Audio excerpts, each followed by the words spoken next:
Hey, good morning, everybody. It is Saturday and it's the weekend. This is Multifamily Unplugged. I hope you are enjoying your morning. And I really hope you had a great week and it was productive for you. Here we are into the second quarter of the year already. And one of the questions I'll ask is, hey, how productive were you the first quarter? Are you on track? Are you working towards your goals? Have you been intentional about what you're trying to accomplish? By this time, you probably are thinking, wow, I might be a little behind or a little bit ahead. Whichever side of that aisle you fall on, there's always time to make up and catch up, right? And so I just want to encourage you, be intentional as you set your tasks for today. Hey, if you're new to the show, I appreciate you being here. Thank you. Thank the person that told you about us or invited you. Do us a solid. Would you please smash the subscribe button, like us, love us, help us grow. Tell somebody else about it. Today we're going to jump into some really fascinating thoughts around maintenance on your multifamily projects. Hey, my guest today is Guillermo Salazar. He's from Calgary, and he is with IrisCX, and they solve the maintenance problems on your multifamily assets. So we're going to dig in today and talk a little bit about what some of those problems are, because being an owner operator, I have some of them, and we're going to talk about the solution that IrisCX has for those issues. So let me bring our guest in. Guillermo, morning. Morning, Mike. How you doing? Good to see you. I'm good. Good to see you. It's I know that we've been on and off a couple of times. I was just on your podcast a week or so ago, and we get to continue to build that relationship, which, I always tell people, I say, hey, we're in a business that is all built on relationships. It's about who you know and the systems and processes you can help others with and gain from others. So I'm excited to talk with you today about what Iris offers and what you guys do in the marketplace. So yeah, we love chatting about it, obviously, and appreciate you and all the work that you do to kind of just raise the floor on everybody that's following you and that you coach with. I mean, people have such untapped potential, and we just need a little bit of guidance sometimes. So thank you for all the work that you do for everybody in the marketplace. Oh, thank you. I appreciate that. Hey, so before the show, we were just talking a little bit about your trip to Tennessee. I know you're up in Calgary, but your trip to Tennessee, you kind of avoided the Tornado Alley a little bit, huh? I think so. I mean, well, we were a little bit there's certainly some weather that's hitting down the area right now. And my in-laws are still there. We were down there. My oldest plays college golf. He's playing in a tournament on Monday, Tuesday. So we got a chance to watch him, try and watch him once or twice a year. And then, but the weather was terrible. It was like 45, 50 on Monday. It was miserable. Wow. And that's not the weather we were prepared for. And then the turnaround is it was like 80 yesterday. And then towards the evening, it was dropping fast. You could feel the humidity coming in. And when you look at those clouds, the clouds it's still on the surface. The clouds are racing across the top. You're just like, oh boy, this looks ominous. Yeah. And then you get the news alerts and you're like, oh my, what's going to happen here? And so of course we were flying last night and we were just happy that the plane landed. And so was the staff, the flight crew. And then we were happy to take off. And so was the flight crew. Yeah. I bet the pilots get a rush out of that drive.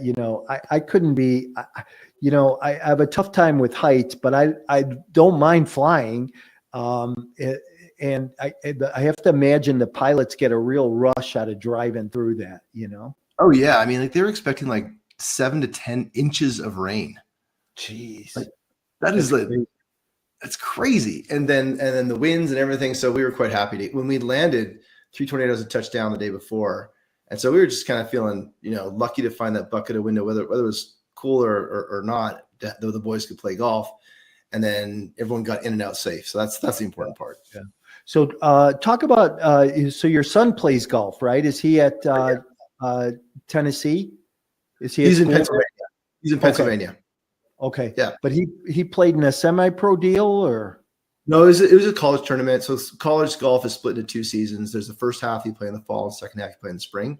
This is their second tournament of the spring. They played in North Carolina the week before that, and so Tennessee, and then now they're going to have they play mostly in Pennsylvania area. They're part of that North Atlantic Conference. Okay. And so they play in Connecticut next week, and then I think they're back to Michigan or Indiana. I can't remember after that. Yeah. How did he do? The team did okay. He had a pretty good round on the front. He was really good tee to green. Putting was a bit of a challenge, and you know how putting is. It's a confidence. It's streaky, and so that affected his overall scores. But generally, he did pretty good. The one kid on another team shot a 61 and absolutely ran away with the field. So you got any player that shoots 61, that changes everything. So my oldest, he finished in the 70s every day, in the mid to low 70s. But when a kid shoots 61, that's the score to beat. It's tough to come back on that. I usually always shoot in the 70s on the front. I know that feeling. Hey, listen, as we kick this off this morning, I always ask my guests one question, and I always say I'm going to write a book on this because I have a couple hundred answers, but I want to know in one word what best describes you personally and professionally. I appreciate that question and the heads up to kind of think about it a bit. I'm a learner. I'm a learner, and I think that is why things like retirement scare the hell out of me. Is that I am a feverish learner, reader, consumer, and just kind of trying to solve the problems that I need to address by talking to other people, all those things. But every single thing I'm just trying to consume and understand and learn all the time. The status quo is not good enough for me in almost every case. Yeah. I love that word learner, right? I said I've probably asked that question a couple hundred times of my guests, and nobody's ever said learner, which is interesting. But, I've been in the real estate space 30 years, residential, commercial, multifamily. And I think you constantly have to be learning, especially the older we get. I think the younger generation comes with more openness, more ideas. Technology is really changing a lot of things. We'll talk about that this morning. But, I think the technology and the things that you can glean from that really help you continue to learn. I always tell people, in my coaching program, I always talk to people about keep learning. I don't have all the answers. Go to other people, get other answers, right? You got to keep growing personally to grow professionally. And I think that there's the kind of the precedent to becoming a learner is being curious. And I think you've got to be curious. It's just you're not going to survive if you're not curious. But the follow through is the learning part of it. We can be curious, but not necessarily follow through on it. And that's the part that in order to learn something, you got to be curious about it. And so I like the learner word because I do appreciate the fact that I don't have all the answers, and I hope I never do, because the experience and journey of learning has formed who I am today. Certainly the word that you would have asked maybe 3 years ago, 4 years ago would have been a different word. But I really am appreciating this time in my life to become a learner and apply those learnings in the work that we do. It just makes it so much more compelling. Yeah, 100%. Well, listen, why don't you tell us a little bit about you, about your background and what you're currently doing, what IrisCX is and does. Sure. Wonderful. I'd love to share. So my background is, again, I came out of university and I really wanted to work. My goal, I wanted to work for Enron. I wanted to be a natural gas trader. I had taken classes in it. I had studied it. I was, done preliminary work to be in it. And I wanted to work at Enron so bad. I had heard so many things about it. People said you should be in this business. So ultimately be a commodities trader. And that didn't work out for me. At the time when I graduated, a barrel of oil was like $9.50. Like imagine that, right? A barrel of oil is $9.50. And so energy was kind of going sideways. And then ultimately, of course, Enron unwound. But that whole, in my pursuit of trying to find that type of career, I ended up in management consulting. And really, it was a bit of a desperation attempt. I tried to find a job for like 4 or 5, 6 months. And this is back in the day where you walked in, you gave the receptionist your resume, and you actually pounded the pavement. And you responded to emails, and you emailed things, and you tried to make it effective, but it wasn't really practical. There was no LinkedIn back then. And that era, I ended up applying for a job and interviewing for the job, and I got hired as a strategic analyst for a consulting company. And then from there, I moved into the consulting side of things, but I got a chance to learn the consulting business, the dollars and cents of it all. I built all the models, I built all the budgeting, planning, all those things. And ultimately that gave me tools on how to run a business. And I worked for the founder of this firm. And then, so I did that working for that firm. They were acquired by PricewaterhouseCoopers. So I worked for PricewaterhouseCoopers for a while, worked overseas, worked all over North America.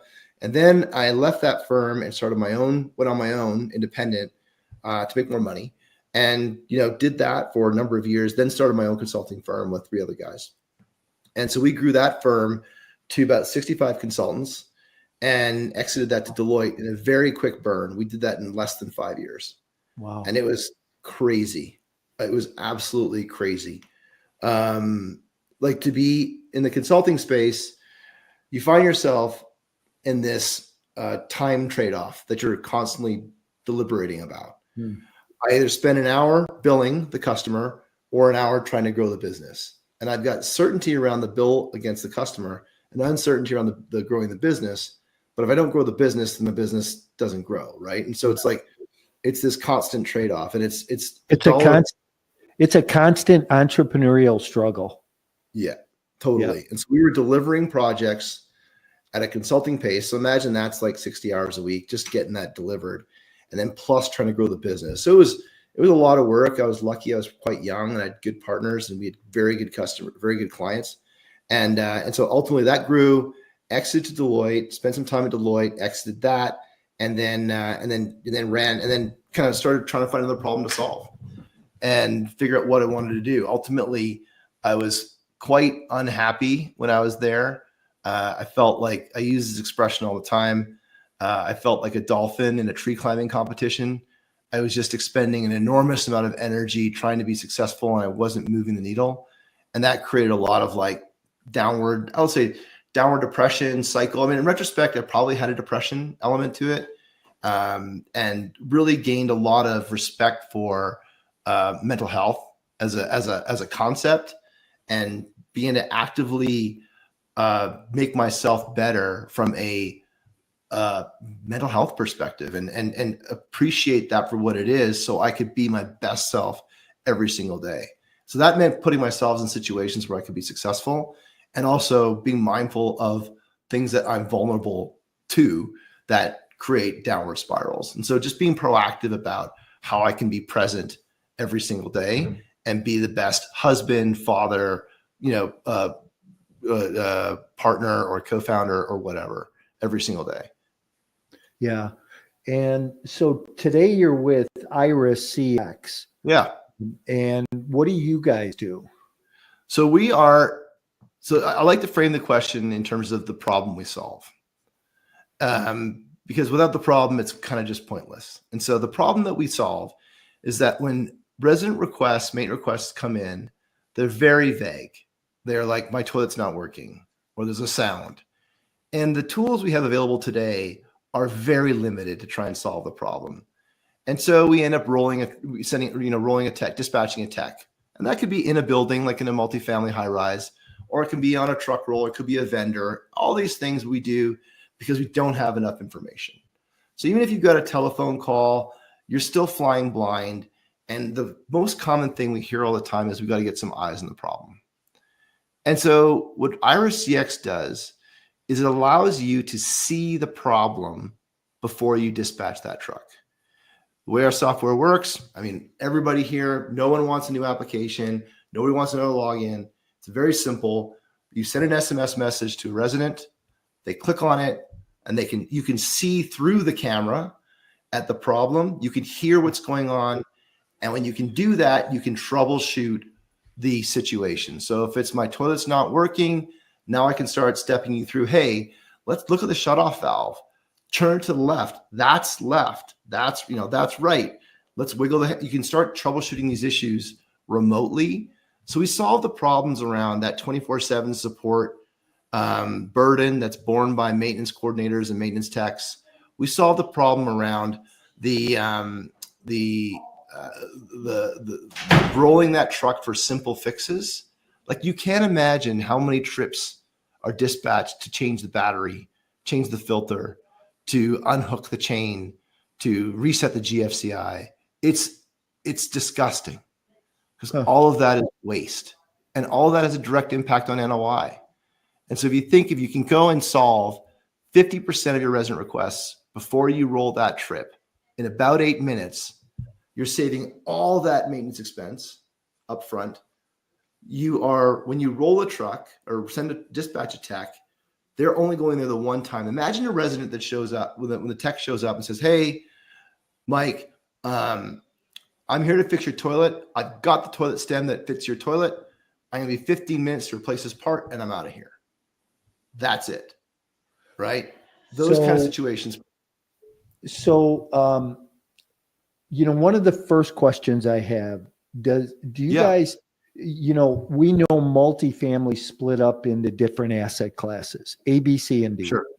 Does this technology work best in one of those certain classes, or can it work across the board? I would say it depends on the, luxury, I would probably not bother. Okay. Because luxury, if they're paying like $15,000 a month in rent, they're paying for someone to go solve that problem, and you can afford that on-site maintenance tech. Got it. The math gets complicated. I would say more so it's a density problem, more so than a class problem. Like class C's, people can be workforce housing. They could be very handy people that want to solve the problem. They don't have the time to wait, right? Class B, you've got a lot of things that are going wrong on these things. Like maybe it's like 90s era, maybe even 80s era buildings, and they've got unique problems to them. And then class A, that's low density. There's not enough people to staff it, and they expect to have results. So I would say it's got more to do with the density of the property. So if you can't afford to have a tech on that site because it just doesn't pencil in, or you can't afford to have enough techs on that site, or maybe you can't hire techs for that site, then you should really be considering a different way of solving the problem. And that's where we really thrive. We thrive in a low density environment across all asset classes where you're competing on price. So if you're competing on experience, like a $17,000, $15,000 rent luxury, you should just solve that problem the best possible way you solve that problem. But in low density, I'll say price-oriented markets or price takers in markets, we thrive because the resident wants a problem solved. The management company or the ownership group, they want to get this thing solved with the least amount of expenses possible, and they want to make the resident happy. That's what we enable. So when you talk about low density, do you mean like a 30-unit complex versus that doesn't have on-site staff versus a 100-unit complex that might have on-site staff?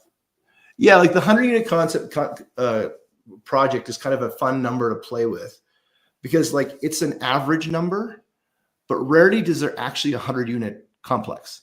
Right. Like they're 150, they're 75s, they're 32s, right? And so 93. 93. Like the numbers almost rarely pencil out for that 1 to 100 to be successful. And so you take a look at or even if let's say it's a leasing up scenario on a 100-unit project, that lease up might take a number of months. So what do you do in between? How do you manage? If you've got, the first 20 residents are moving in a 100-unit complex, are you going to staff that with a full-time maintenance tech? Is that even math. Does that math work? And so like, can you find the person? Is there enough work for them to do? Or do you float between two buildings, which makes for a bad resident experience, the one you're trying to lease up? So the 1 to 100 model is an average of averages, and it doesn't really work for any property.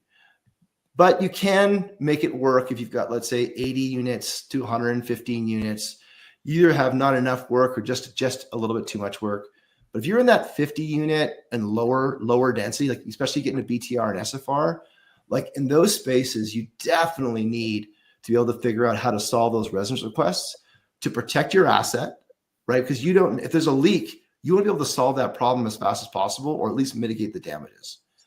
If there's a shortage of people, or maybe it's a remote location, then you want to be able to batch up that work so you're solving it all the first time. The last thing you want, and I think maybe you've said it before, but you hear it all the time, is windshield time is an NOI killer. Yep, 100%. Because it is so unproductive.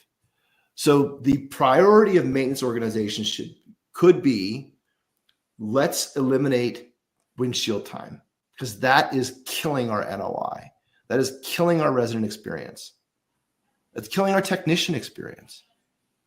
So let me give you a scenario. Sure. And I talked early on, I said, hey, we're going to talk about problems, but you're going to bring a solution. So let me give you a scenario. Okay. I have 5 assets in one market. Yep. 5 different properties, 315 units. Okay.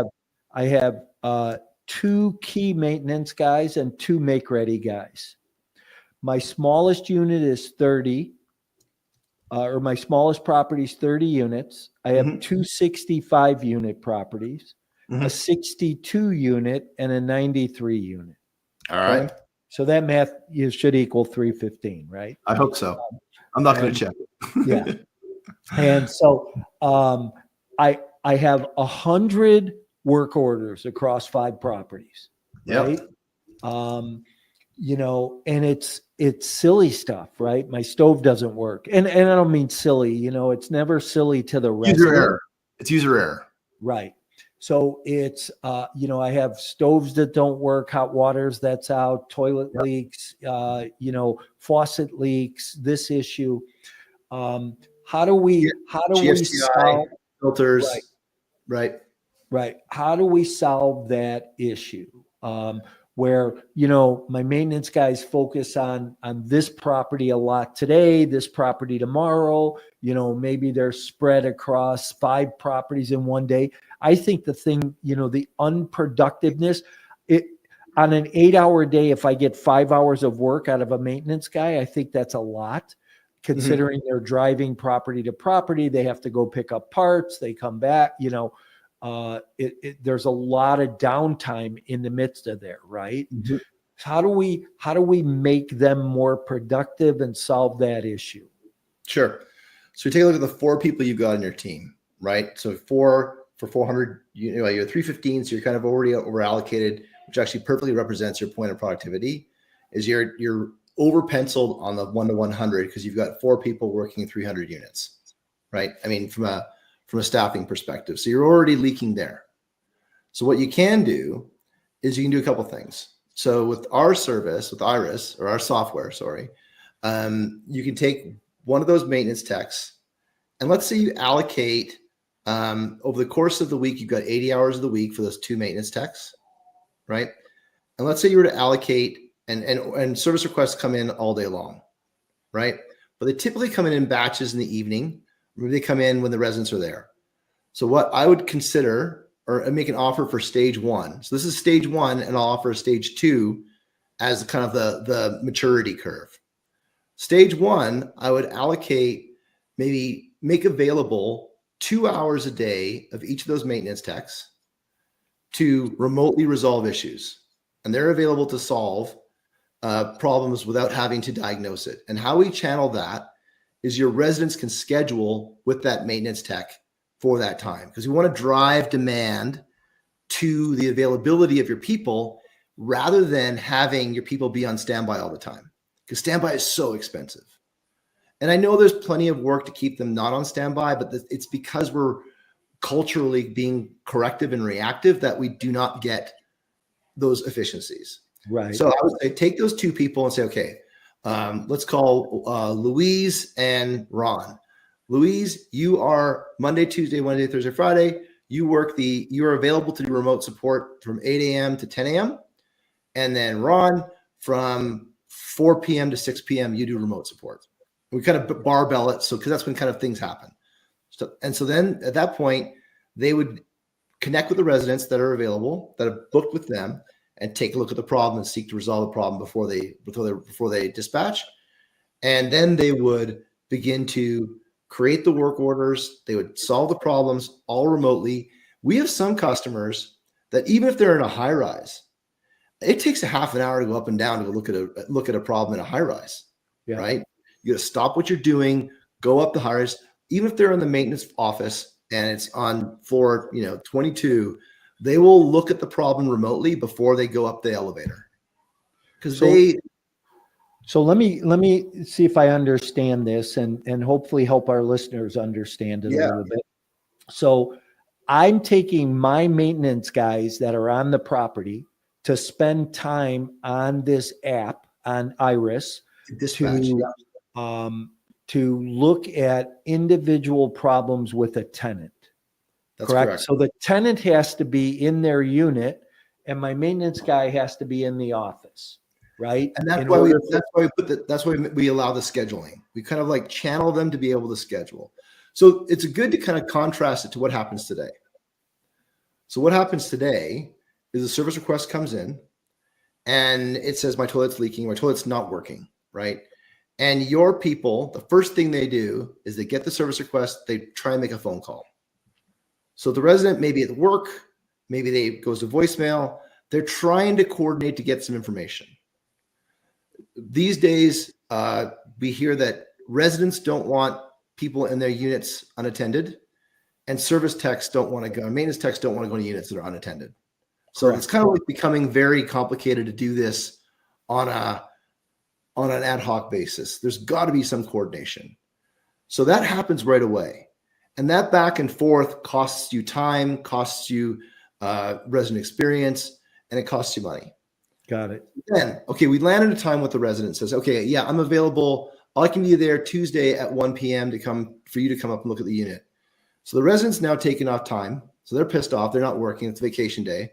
Come take a look at the unit. You get there, you don't have the part, right? Oh, I got to go get the new toilet seat or whatever. I got to go to HD Lowe's. I'll be right back. So now they go to HD Lowe's. Maybe they go to the supply closet if the toilet seat's there or the toilet flange or whatever is available. They're running back and forth to try and solve that problem. And they get back the unit and it's a couple hours for to solve the problem. And they've got the part and now they can solve the problem. What could have happened is they could have taken a look at that problem instantly from remotely. They could have identified the part that needed to be applied, that needed to be fixed. They could have tried to troubleshoot it. So not getting there and troubleshooting right away. And then they show up with that toilet flusher and they fix that problem right away. The big difference being that being able to take a look at the problem first, even if that service request comes in and the first thing you say is, hey, can I take a look at the problem? You're enhancing your ability to be able to solve that problem remotely. So thinking about being remote first instead of on-site first. And right now the industry is largely on-site first.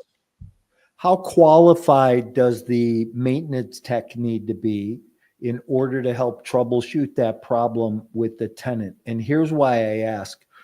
Could you have a offshore VA? That's stage two. That is step two. So they do not need to, because they are just troubleshooting and we provide all the guides. So our successful customers seek to remove intake and triage to the lowest cost possible resources for the lowest possible risky work. You're not going to have the resident like changing the wax ring on a toilet. You're going to have them triage the steps 1, 2, 3, 4, and 5 and determine what's the best course of action first prior to dispatch. So we are ideally built for that exact scenario. We get a lot of pushback from maintenance coordinators, maintenance techs that feel like their job is being offshored. But at the end of the day, we make the analogy or the analog to telemedicine, right? Telemedicine changed the way we consume medicine. Absolutely. All low. You do not go to hospital for an earache anymore and wait behind the guy with the broken leg. But the broken leg goes to the hospital. That is a tier 3, tier 4 issue. The earache gets managed remotely. And that has completely changed the way medicine is delivered. And this is what we're applying to maintenance. Maintenance, if we take all of those tier 0 and tier 1 issues and offshore them to someone who, and then our system also has built-in guides so they don't go kind of off script. Follow the script, follow the lines, and then solve the problem first, and then dispatch. We solve the problem of getting eyes on the problem. That's what everybody says. Every tech I talk to, they say, that's great. I've got my work in my current state. I get my work order. It comes in. Toilet's not working. And they say the words out loud.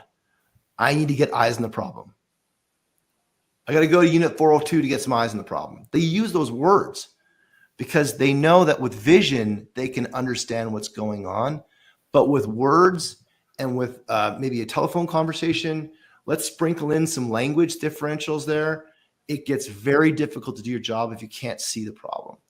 And then if you think of the problems in terms of like there's small problems, there's tier 0, tier 1, tier 2, tier 4, you start seeing that 80% of your issues are tier 0 and tier 1s. And you're spending full fare for tier 0 and tier 1 issues that are 80% of your issues. And so the problems. So what kind of cost savings can I look at? Obviously there's a capital outlay for the program and the software. Yeah.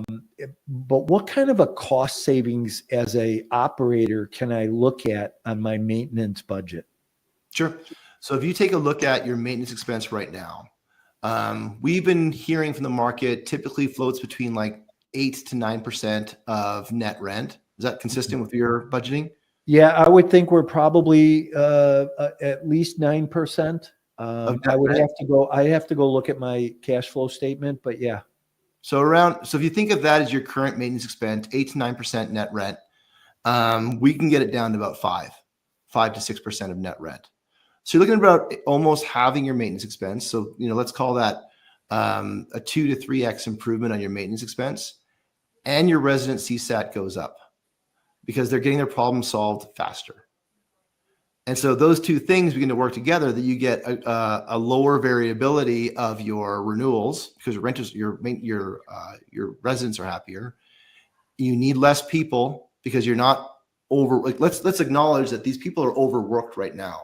There's 60 hours of work for a 40-hour job, right?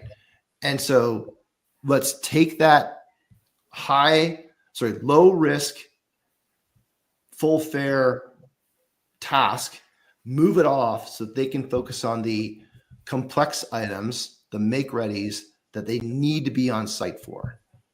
What people don't necessarily, what we're used to kind of thinking in terms of the constraints of written text and spoken things over the phone. We've all played the game telephone as a kid, right? Right. We all know that things get mixed up. And like, if you go into even further about human brain study, human brain is really only good at retaining 10% of what we hear because we forget. And then the human brain is only good at remembering 20% of what we read because we've got to do some comprehension work there. But if you can see it, that's like 50% of what we're built for. And so you think about like how humans work, and that saying, I need to get eyes on it. So let's build software that helps people get eyes on the problem. That's it's a very interesting solution to an issue. And any multifamily operator, I don't care if you own a 4-unit or you own a 400 unit or 4,000 units, has that issue, has a maintenance issue. And I see where this could be very productive for the maintenance team. And so two things I would look at solving with my issue, right? One is lowering the cost of those repairs. And two is increasing the productivity of my maintenance staff. I said earlier, if I get 5 hours of actual work out of these guys on a daily basis, because they have to drive a mile to a property and jump in the car, and then they have to go 2 miles to Home Depot or Lowe's to pick a part up, come back, that's lost opportunity. NOI. It's lost NOI. In straight language, we create NOI by removing unproductive expenses. Right. And we all know that the greater the NOI, the greater the value of the property. That's right. So you think of a cap rate of 5%, if you can put 3% on your NOI number, that's a massive return. Huge return. Hey, I appreciate you being here today. Tell, how would you, what advice would you give an operator today with their maintenance issue? Take a look at your so hopefully you have a system that's tracking your work orders, right? And just run a list of this week's work orders and be critical about the descriptions and say, could I have solved this? What was this? Take a list of this week's work orders and rank the issue 0, 1, 2, 3, 4. Was it a 0, meaning it was user error? Was it a 1, a user error with a little bit of complexity? 2, I had to be on there to fix a problem. 2, 3, something damaging, something, like a risk rate, something significant was going to happen, fire, smoke, ice, right? And 4, the building was on fire, right? But rank them and consider that you're spending the exact same dollars to solve a 0 as you are solving a 3 and a 4. And how does that change your mindset in terms of the problems that you have before you? Yeah, I love that. You are spending the same amount of money to solve a 0 as you are a 3 or a 4. Yep, no doubt about that. Hey, thanks for being here today. I appreciate that. Could you tell people how they reach out to you and get a hold of you so that they can call with their questions? So if you're on LinkedIn, I'm on LinkedIn and I'm pretty active. So Guillermo Salazar at IrisCX, at IrisCX on LinkedIn. My email is gsalazar@iriscx.com. Of course, you can find us IrisCX on the web. And those are the best two places to get a hold of me. And I would love to kind of hear people from two sides of the coin. I love hearing people say there's no planet where this can be successful. If you think that I am full of it and we're full of it, tell me why. That's where I get to learn more. Like, one thing, and we may have chatted about that, is the no's create the yeses. If you don't get no's, you're just on your own. And so if you're full of no's on this, let me know. I would love to hear it. Absolutely. Well, I appreciate you being here. Hey, I'm going to say goodbye to everybody. If you want to hang out in the back room for a minute, you and I can wrap up. Sounds good. Thanks, Mike. Thanks for being here. I appreciate you. Appreciate you too. Hey, everybody. That was a great episode today.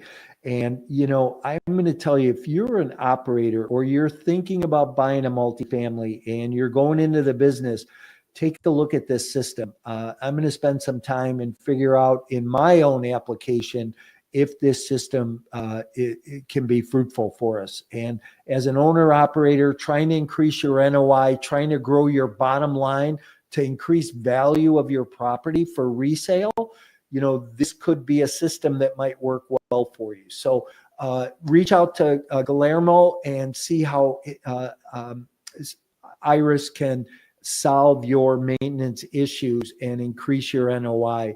Thanks for being here. If you're a passive real estate investor, I want to invite you to take a quiz.